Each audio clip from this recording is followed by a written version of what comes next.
Aabot sa halos 300 Super Health Centers project sa bansa ang nadiskubreng non-operational. Ayon po yan sa Department of Health. Ang isa dyan ay ang Super Health Center sa Marikina City na pundasyon pa lang ang naitayo mula pa noong 2023. At live mula sa Marikina, nasa frontline ng balitang yan, si JC Cosico. JC, ano ba ang nadiskubre ng DOH?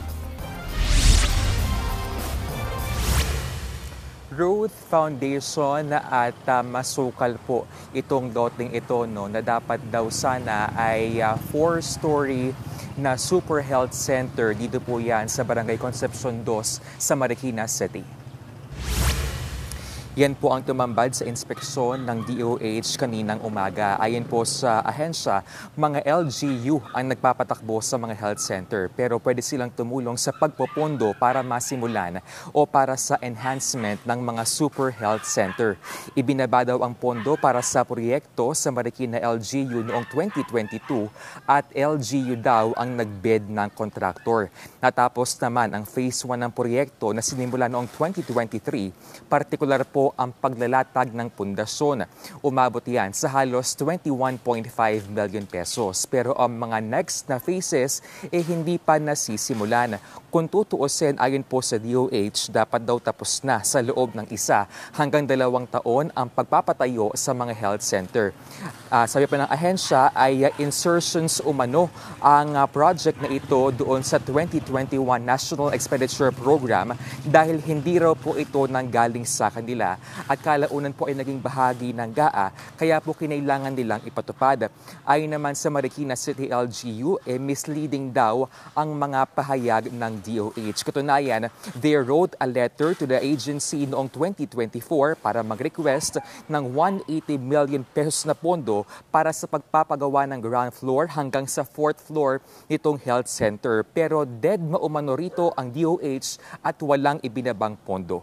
Narito po ang pahayag ng DOH at ng Marikina LGU. To me, this is a waste of money. Does it serve a single patient? No. Sayang yun, di ba? That's your tax money. Kayo nagbayad nito. Parang manananggal di ba? Yung itaas wala. Yung ibaba meron. So, you need to find out how to make this operational. Saan ka naman makakakita?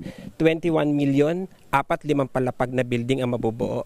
Foundation works lang po yan. Kaya po ang LGU, wala pong pagkukulang dito. Pagkukulang po ng DOH to. Hindi nila napondohan ng tama. Diba? Nagkulang sila sa monitoring.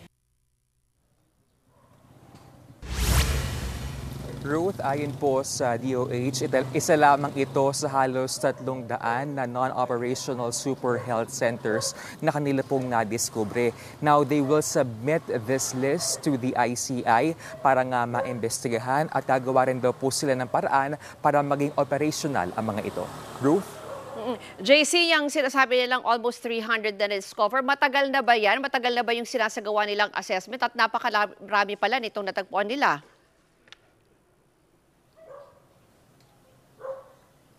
Yes, Ruth. Ang sinasabi ng DOH ay yun nga kanila monitor ang mga yung completion, yung mga status ng mga proyektong ito at yun nga lumabas na halos 300 itong mga non-operational super health centers.